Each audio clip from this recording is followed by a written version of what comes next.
Hello and welcome back to my vlog, part 2 of chapter 11, Self-Education by Good Reading, which I forgot to print out. I printed part 1 twice, so I'm just here reading it off the monitor. Among the books about America for Americans, perhaps Roosevelt's Winning of the West is among the best. Not only has he thrown the whole vigor of his interesting personality into the writing of it, but he has given us a vivid picture of the conquest of the states by the settlers. No man could read it without being thrilled at the dangers our forefathers faced, at the great courage they possessed, at their hardihood, their bulldog tenacity. The reading of such a book is like going back over the years and living with them, sharing their troubles and their enthusiasms. The man who contemplates gathering a small library could not afford to do without the inspiration of what his countrymen have done for him. In choosing our books, we must bear in mind one thing. Let them be inspiring. Let them be of such a nature that when we read them, we will feel like going out into the world to accomplish something big. That is probably the mission of great books, to inspire and uplift. The world's greatest men have been readers. Would they have cared for books unless they were inspiring? It is said that when Napoleon was being taken to St. Helena, he advised one of the officers never to stop reading.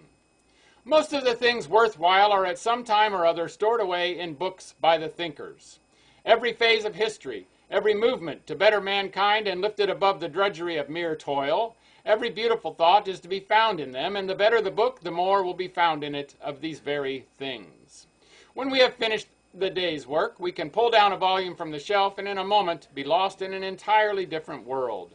The man who neglects to read surely misses the one best means of broadening his mind.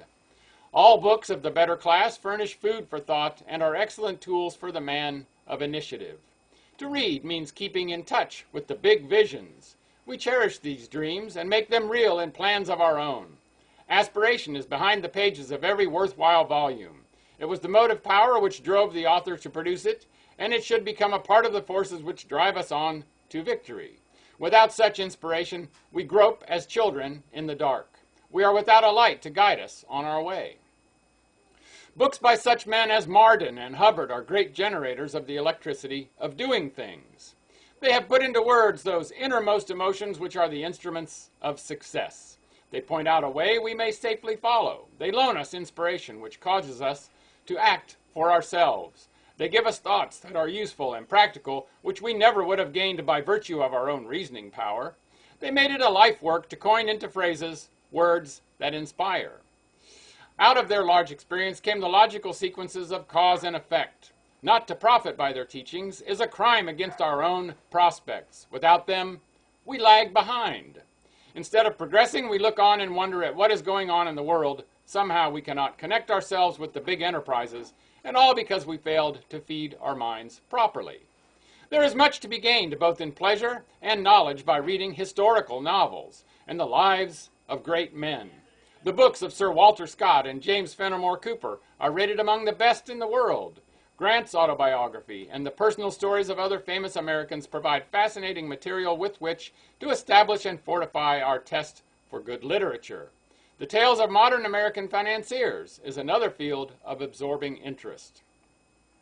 The man with small means can provide himself with a working library for a very little money. Books are cheap. The public library is always nearby, and there is hardly a town of any size but what has one. When we purchase a book, we should be sure to obtain the best edition and be careful that it is printed from good type and on clear paper. Books are likely to become warm friends. We should never purchase an abridged edition. Binding is not such an important factor, although we like to have our favorite books put in a handsome fashion.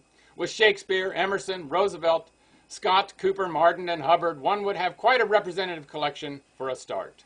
It would be easy to expand the list into many more. Of course, those collecting a small library who have a specialty will want books dealing with the subjects in which they are interested.